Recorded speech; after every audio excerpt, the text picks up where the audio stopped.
काहे जा रहल बानी? मत जाई। कहाँ करे जाए के पड़ी, काम है ऐसन बा। बाकी अभी तो हमनी के शादी भइल बा और आप ए तरह हमरा के अकेला छोड़ के जा रहल बानी। हम जाना तानी, लेकिन तोहरा ही घर में कोनो चीज के कमी ना होई। मम्मी बाड़ी, पापा बाड़न, संजीव बा, अब हमार का बा, हम ही गई नहीं है वही नहीं। हम नहीं चाहिला कि हम वहाँ पहुंची और हमरा पता चले कि हमारी नौकरी छूट गई। तोहरा ही घर में कोनो चीज की कमी ना होई, ठीक? जल्दी आ जाइए। हम ही गई नहीं, अब वही नहीं। हंसदा चला।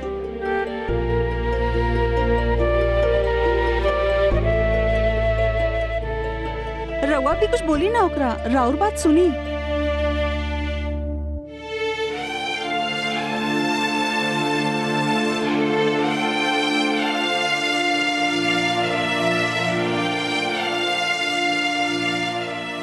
चला तानी बाबूजी। इतना जल्दी भी का बा बेटा? अब काम है ऐसन बा। ऐसे भी कोई जाला बेटा? तोहार शादी के अभी 10 दिन भइल, नई नवेली दुल्हन हा तोहार। का करी मम्मी, रहुआ तो जाने ली ना कि शिप के काम खातिर महीनों बाहर रह पड़ेला। शादी खातिर कितना मुश्किल से छुट्टी दे ले रहनू लोग। अगला बार हम लंबा छुट्टी लेके आई।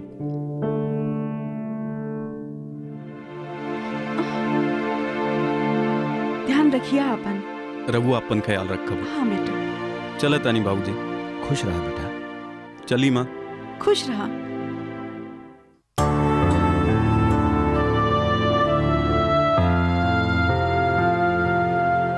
अपन ख्याल रखिए।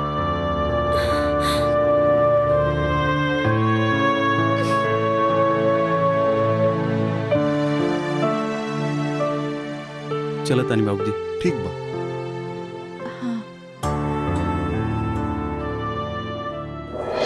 अरे भैया जाता नहीं आप?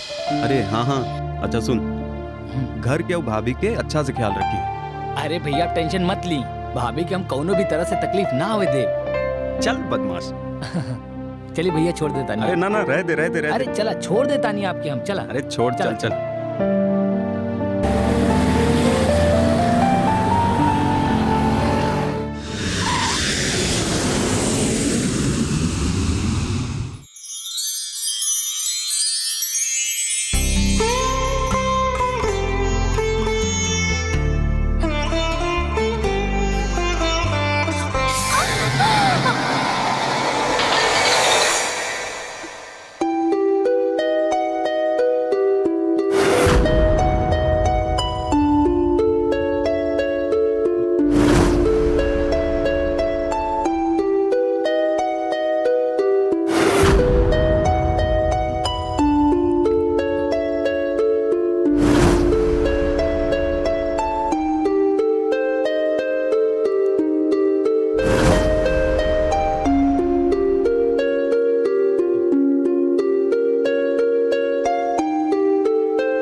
आप ठीक तो बानी भाभी? हाँ। का भइल? ओ घूंघट में दिखाई ना दिहल और पैर फिसल गईल। तब भाभी घूंघट लेवे की का जरूरत बा? जब आप घूंघट में कंफर्टेबल नहीं की तो घूंघट मत ली। यहाँ के दिखावे के बा? घूंघट शर्म खातिर ना, संस्कार खातिर लेवे के पड़ेला। का पापा, आप कौन सा पुरान ख्यालात के बात करतानी? इतना बड़ा घूंघट अगर भाभी लीहन तो चलीहन कैसे? आज के टाइम में के घूंघट लेवेला? जे ना लेवेला उ ना ले, पर हमार घर में घूंघट की प्रथा बा त करे के पड़ी। का माँ, ऐसन प्रथा कौन सा काम के जिन में कोनो हादसा हो जाई? माँ, प्रथा नियम कानूनी समय के अनुसार बदले की चाहिए। अगर भाभी घूंघट में कंफर्टेबल नहीं की तो भाभी घूंघट ना ली।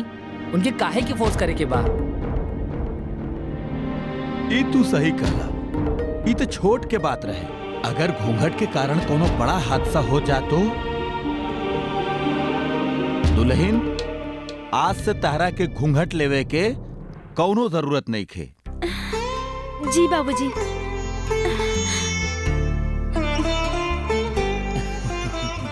हाँ सही कहा था नी रहुआ।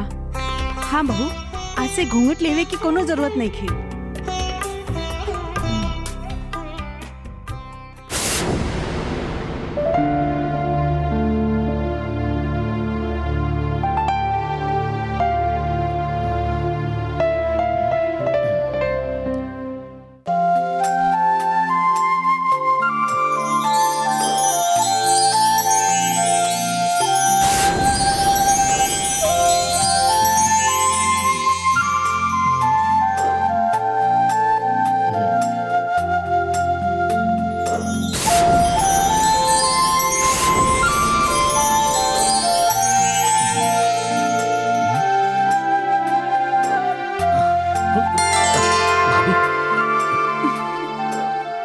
भाभी कोनो काम की जरूरत रहे तो आप हमके आवाज दे देती, हम आ जाती।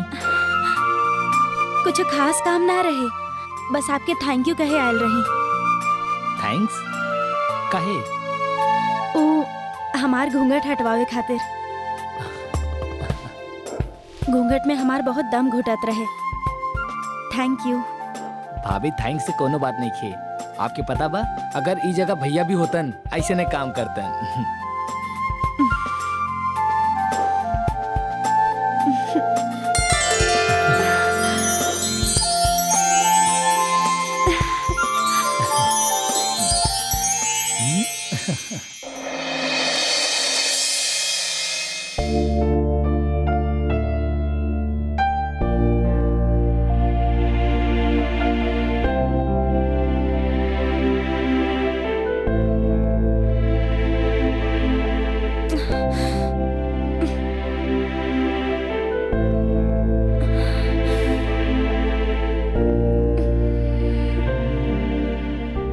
दुल्हन दुल्हन का भइल बेटा, काहे रोवत अड़ू? बस ऐसे ही। कोई तो बात होगी। का भइल बोला? कोनो बात नहीं खे। घर के याद आवता?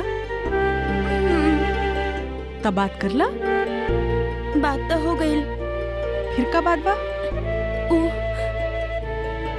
घर में बैठल बैठल हमार दम घुटेला। यहाँ के घर से गांव के घर बड़ा बा, खुला खुला बा। जब से शादी करके आयल बानी हम कहीं गई नहीं भी ना।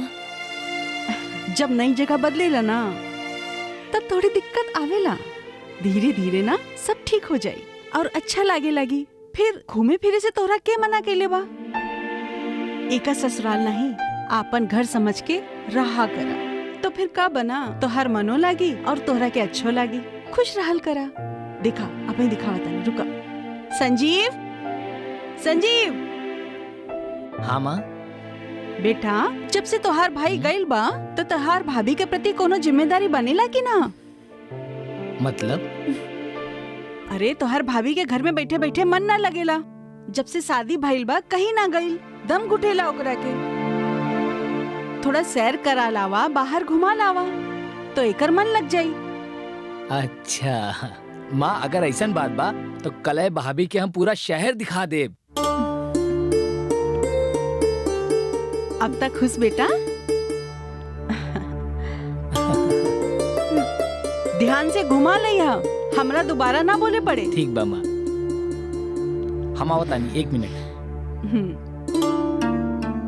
खुश रहा। हम जाई?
तोहरा पता बा, आज हम बहुत दिन के बाद नाइट शो फिल्म देखे गए रही। फ्रेंड्स के साथ बहुत जात रहली, पुराना याद फिर से ताजा हो गई। अच्छा, यही चलते इतना खुश नजर आवत आड़ू। और के गइल रहे? हम और देवर जी। और मम्मी पापा? उ लोग मना कर देले, अभी सुतल बाड़े।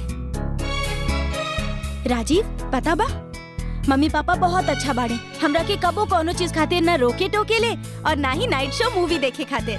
देखा रीना, घूमल फिरल मस्ती कैल बहुत अच्छा बात बा, लेकिन टाइम पे घर आ जाए के चाहिए। अब अच्छा थोड़े लगेला कि मम्मी पापा घर पे रही हैं और बहू बाहर गुलछर्रा उड़ावे। गुलछर्रा?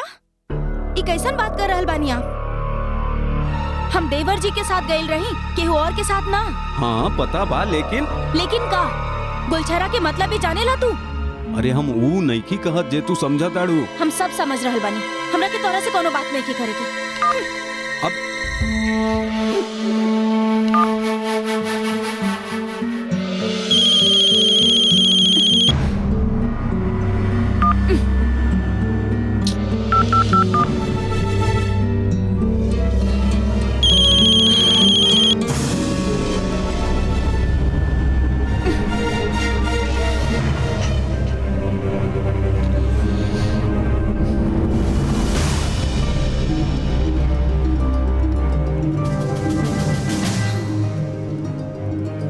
कि मम्मी पापा घर पे रही हैं और बहू बाहर गुलछर्रा उड़ावे।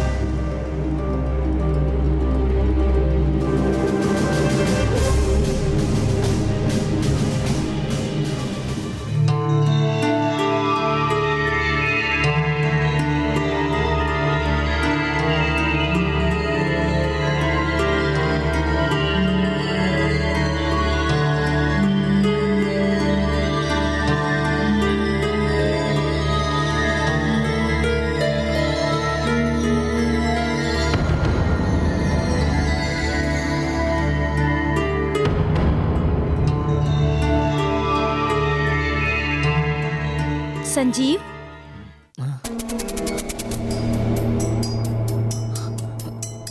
भाभी, भाभी इतना रात में? ओ हमरा के नींद ना आवत रहे तो सोचनी तोहरा से बात कर ली।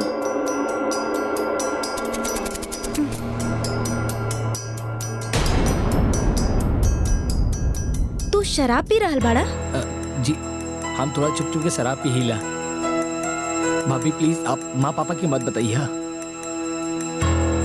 माँ के बिल्कुल भी पसंद नहीं है कि घर पे केहू शराब पिए। अच्छा तो ये बात बा, तब तो हम सच में बताए।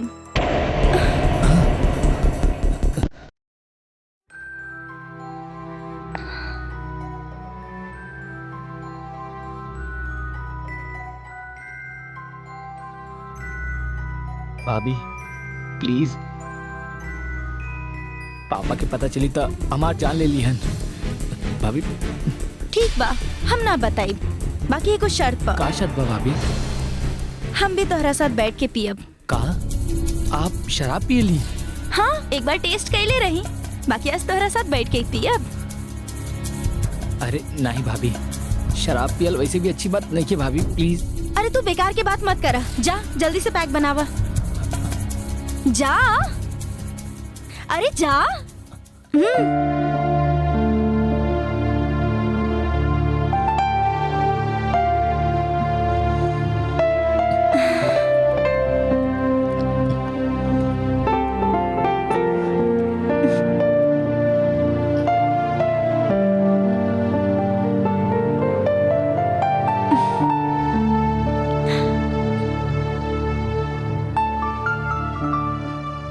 Cheers.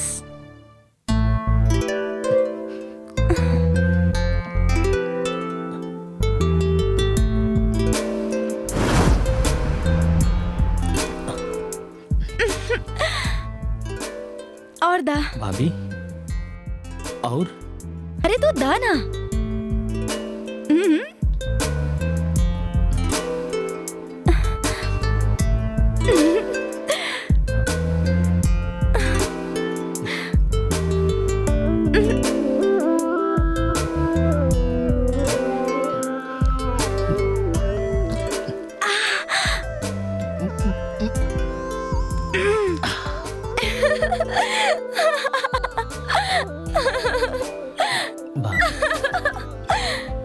मजा आयल आज।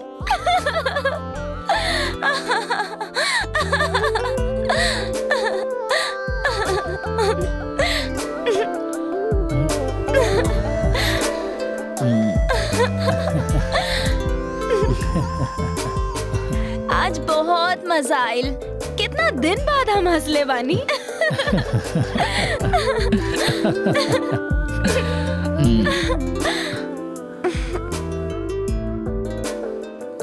तोरा पता बा तू बहुत अच्छा बड़ा।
Good morning.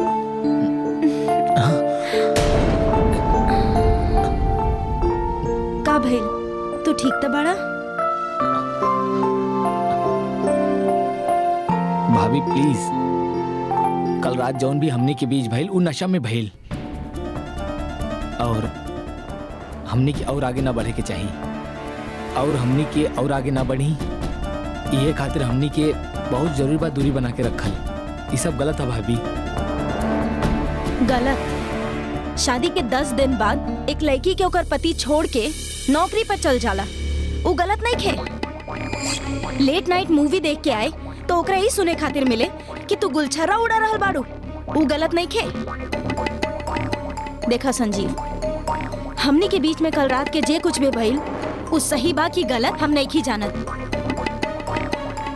हम बस इतना जानत आनी, कल रात के हमनी के बीच जे भी भइल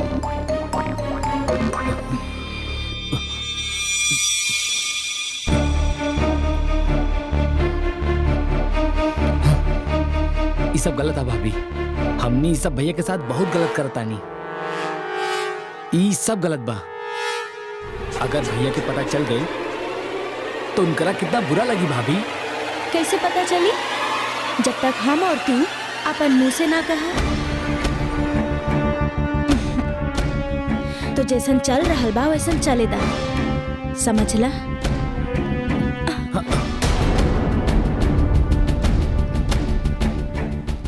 हम अभी आवता। जी माँ।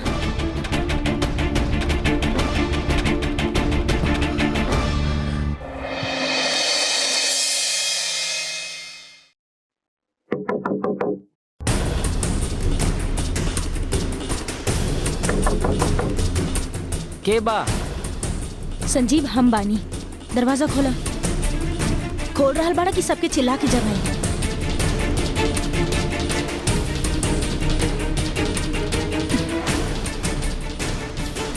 दरवाजा काहे ना खोलत रहा? हाँ भाभी बहुत रात हो गई बा, प्लीज जाइए आप यहाँ से। एक तो तू नखरा बहुत करेला। हम माँ और बाबूजी के देख के आयल बानी, वो तो गहरा नींद में सोतल बाड़े। चला पैक बनावा। पैक? अरे भाभी प्लीज। तू रहे दा, हम खुद बनावा तनी।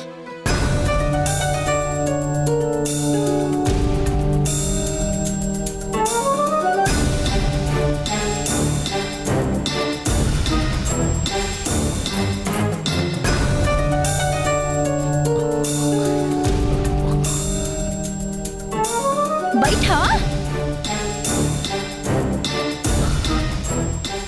ला। इतना सुंदर लड़की तोहरा अपन हाथ से शराब पिला रहल बाड़ी, ऊपर से तू नखरा दिखा रहल बाड़ा। ला बिया ला। Cheers. पिया?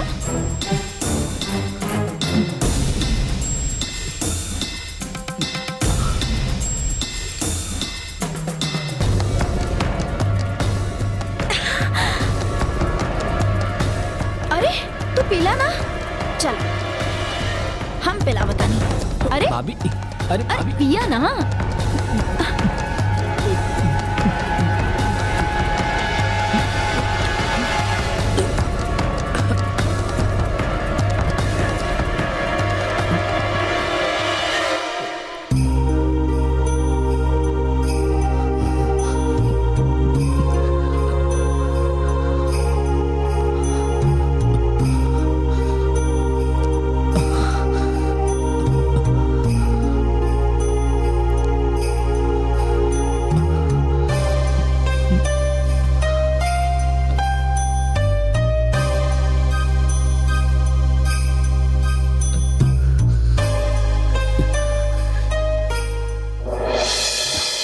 बस बस बेटी बस। तू बैठ जा।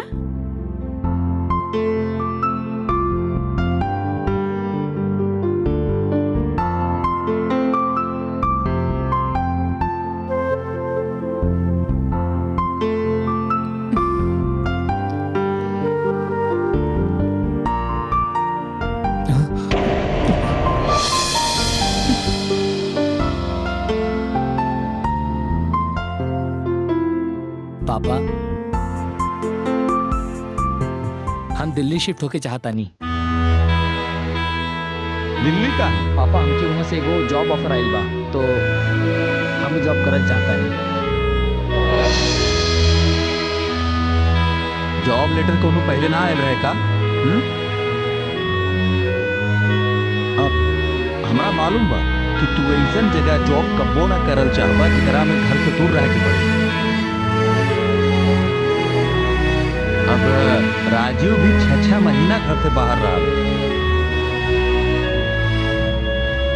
अगर तू भी चल गईला तो घर के ध्यान के रखी। देखा, तहरा जे करे के बाद कहीं रह के करा। हाँ बेटा, सही कहा ताड़े तोहार बाबूजी, कहीं जाए की जरूरत नहीं खे। पापा हमके पता बा, पर आपके पता बा ना कि दिल्ली में कितना स्कोप बा और हमके बहुत अच्छा जॉब आइल बा। जे बोलनी हा चुपचाप सुन। नाश्ता कर पहले।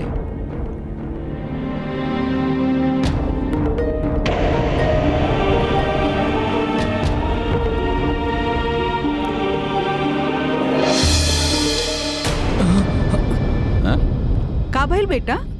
कुछ नहीं पापा, बस हम आवता नहीं, हमके थोड़ा काम बा। अरे नाश्ता तो कर ला। ना माँ, हम आवता नहीं पापा।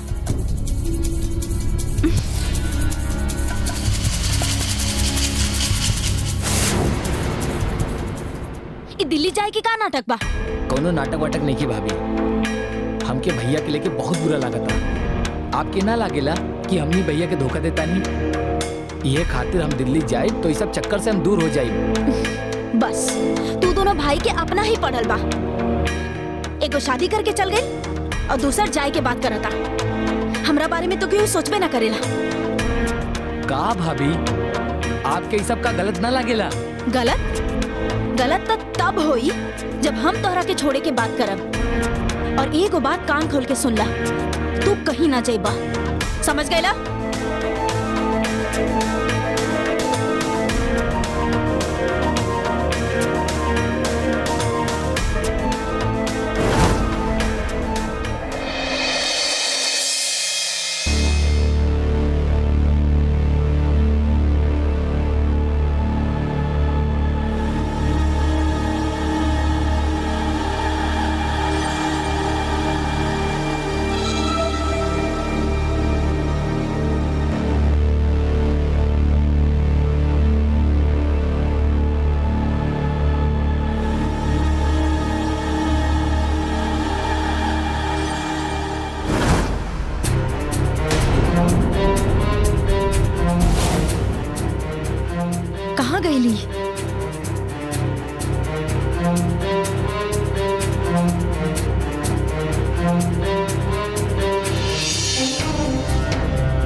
का बात बा भाभी, आप हमके यहाँ काहे बुलौनी?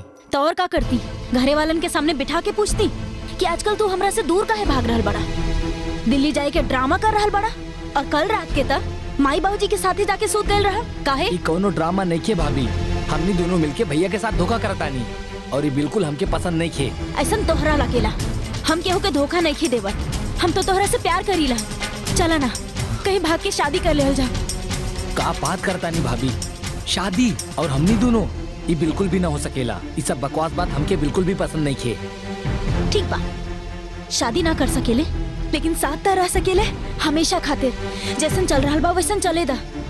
और खबरदार, अगर तू केहू और लड़की से शादी कैला तो हम अपन जान दे दे, समझला? छोड़ी छोड़ी भाभी, हमके छोड़ी। बेटा हाँ माँ आवतानी। दुल्हन आइली माँ।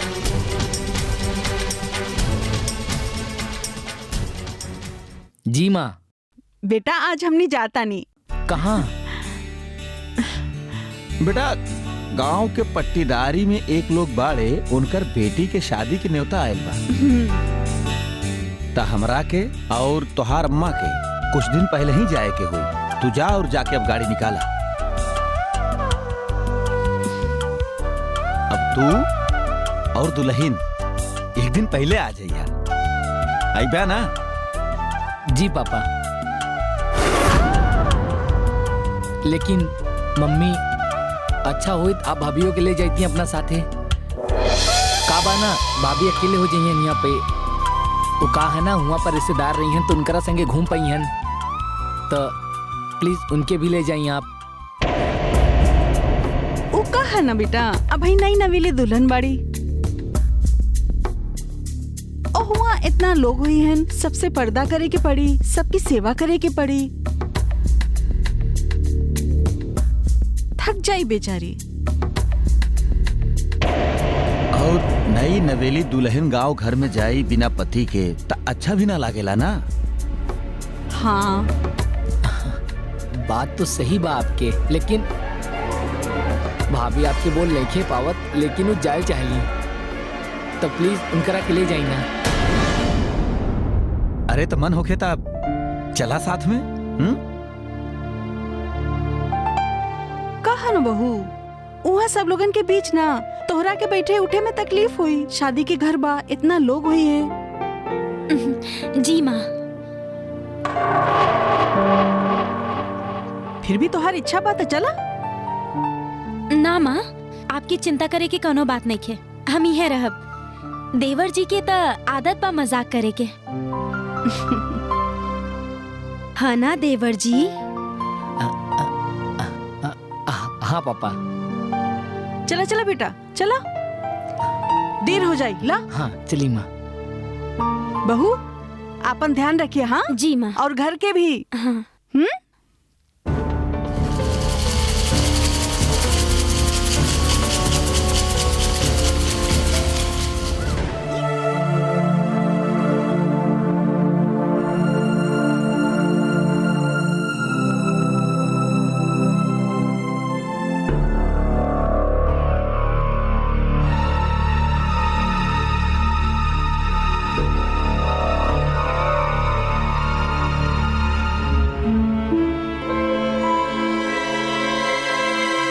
छोड़ेला माई बाबूजी के?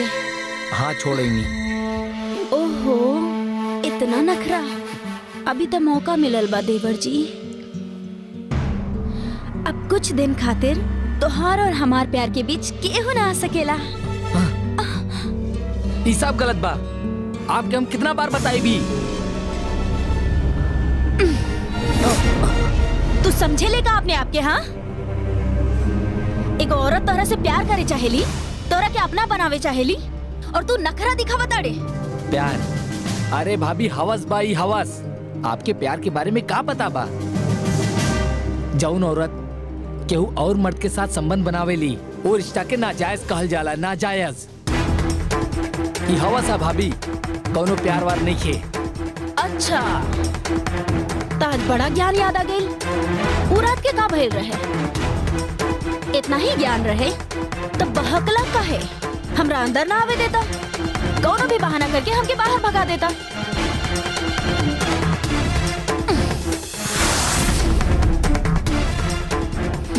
सुन बे, जैसन चल रहल बा वैसन चले दे। अगर तू कौनो ड्रामा कइले तो हम डबल ड्रामा करब और सबसे कह दे कि तू हमार रेप कइले बाड़े। बेकार में इज्जत के तमाशा बनावे की का फायदा? तो चुपचाप प्यार से उहे करा जे हम कहता नहीं। चलो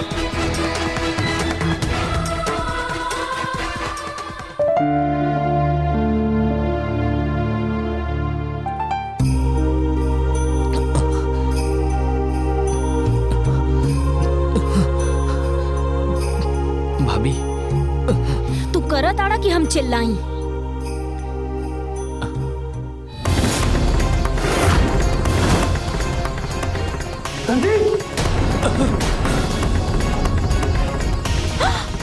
राजीव, अच्छा भइला आप आ गई नी। ये हमरा साथ गंदा काम करे चाहत रहे। एक दिन पहले ये हमार कोल्ड ड्रिंक में शराब मिला देलस और हमरा साथ गलत कैलस, और अभी हमरा के ब्लैकमेल करता। भैया, भाभी झूठ बोला ताड़ी भैया। हम झूठ बोला तानी? राजीव, राजीव एक ड्रॉर में देखी, आपकी शराब की बोतल मिल जाए।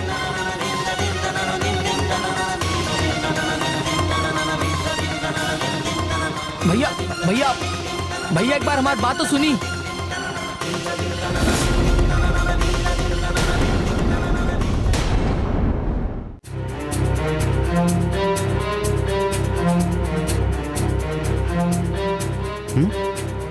हाँ भाई।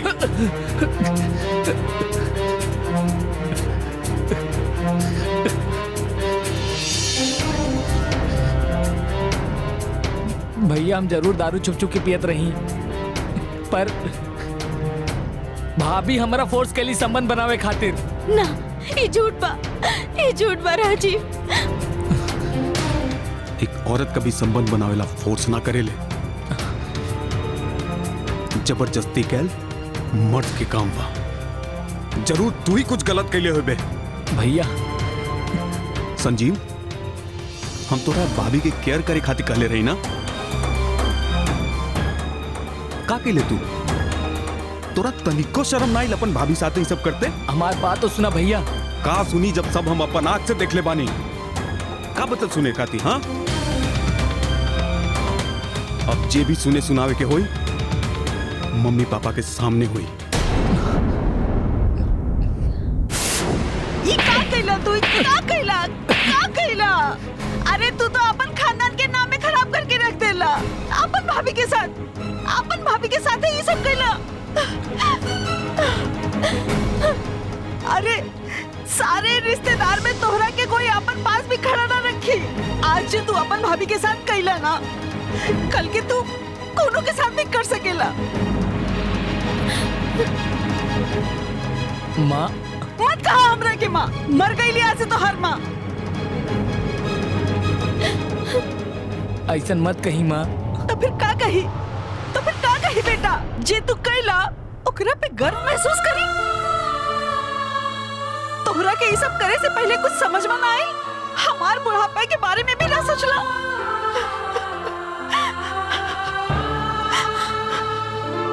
हे भगवान, ई दिन दिखावे के बाकी रहा जो दिखा देनी। ये सब बात अब कहला से कोनो फायदा ना हो मालती। हम ही तय कर लेनी है कि अभी लड़का ई घर में ना रहे। तू अभी के अभी ए घर से निकल जा। बेटा, एकर सामान लेके आओ और फेंक दे बाहर एकर सामान।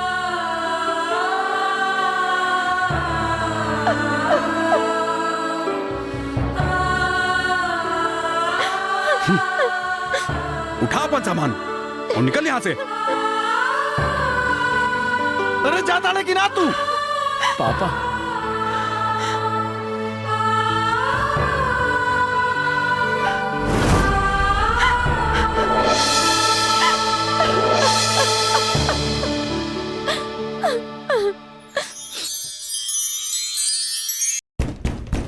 के बा? अरे आवता नहीं। अरे आवता नहीं यार। अरे संजीव, तू अचानक एक फोन तो कर दे ले होता। काबिल संजीव? संजीव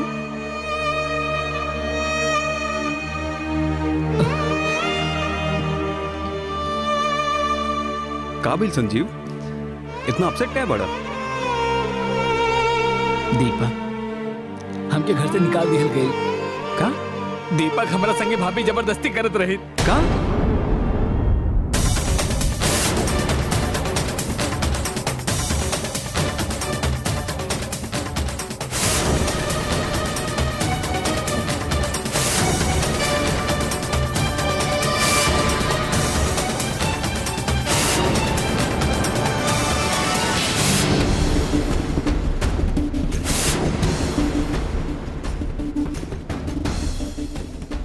तोर भाभी तोरा साथे जबरदस्ती करत रही और तू सब सहत रहला। मम्मी पापा के बताई था, भैया से बात करता, जो तोरा साथ भइल ऊ तो नहीं होई। हम उनके का समझौती दीपक, वही समझाइता जे तोरा साथे भइल। हम समझावे के तो कोशिश करत रही। माँ पापा हमार बात सुने खातिर रेडी नहीं खन। भैया के बात सुन ले और हमके घर से निकाल दे ले। दीपक हमारा समझ में ना आवत रहे कि हम भाभी के समझाई तो का समझाई। अरे इतना समझे वाला रहती तोहर भाभी तो जब तू मना के लिए रहला तभी रुक जाती। सबके बताइता तू ज्यादा से ज्यादा का हो जाए, तोहर भैया के दूसर शादी हो जाए, हाउ का होई। लेकिन ई जे भइल तोरा साथे, तोरा घर से निकलवा देली, अब तोरा पीछे वो कोनो दूसर के साथ ही सब करी, तब का होई तोर भैया के? तोर भैया के लाइफ तो खराब हो जाई और तोहर तो होइए गइल बा। फिर का करबा? तोहर का होई?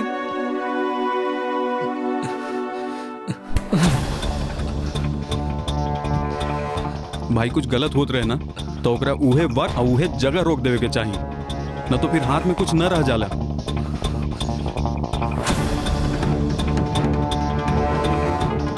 दीपक अगर तू हमारा जगह रहता तो का करता? भाई तोहर जगह अगर हम रहती और हमरा साथ ही सब होई, हम तो ओकरा जान से मार देती।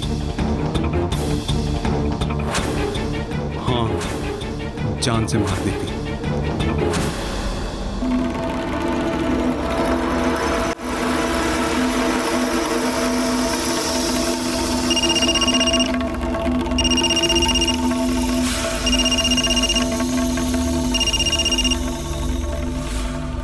हेलो भाभी, हम संजीव।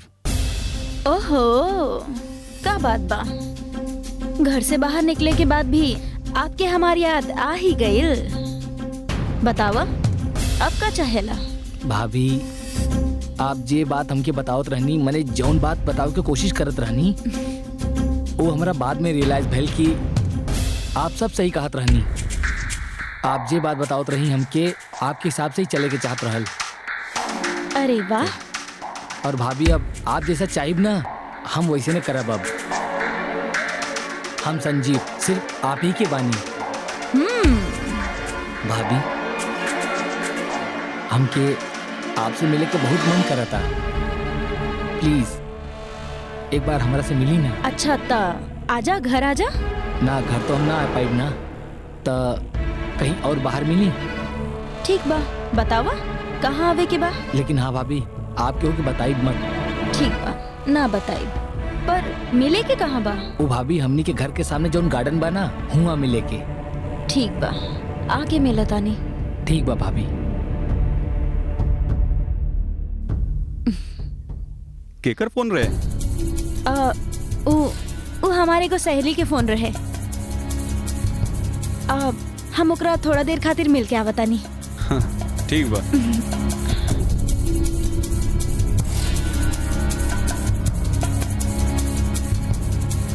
का भाई? वो आवताड़ी।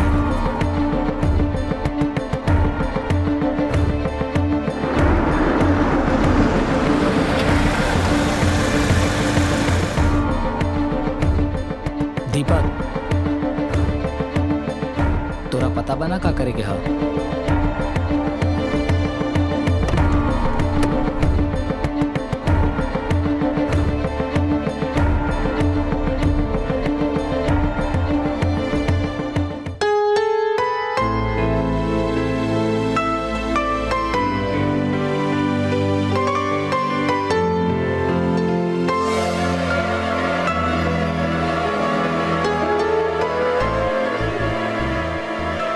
नया गाड़ी का बात बा? दोस्त क्या?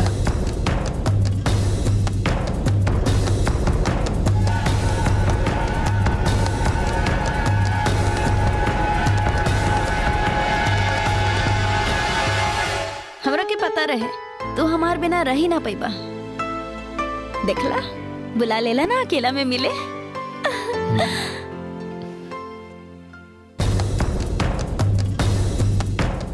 देखा कितना अच्छा मौसम बा।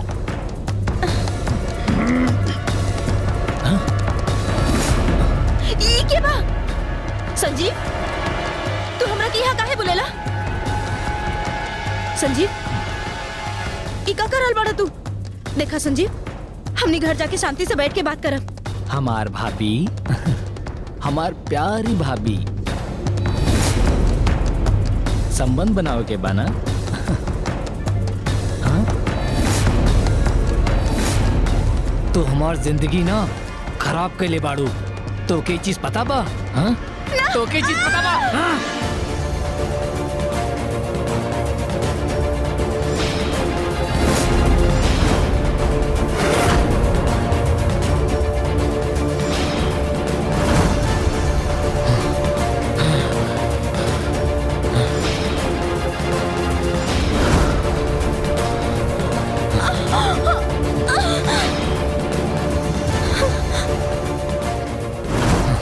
प्लीज हमरा के जाए दे संजीव, हम तोरा हाथ जोड़ा तानी। प्लीज हमरा के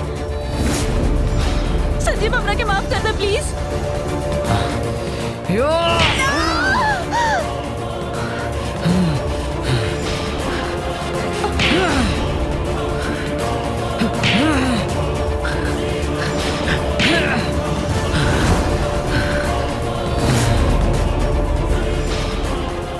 चल दीपक, ठिकाना लगाइए करा के।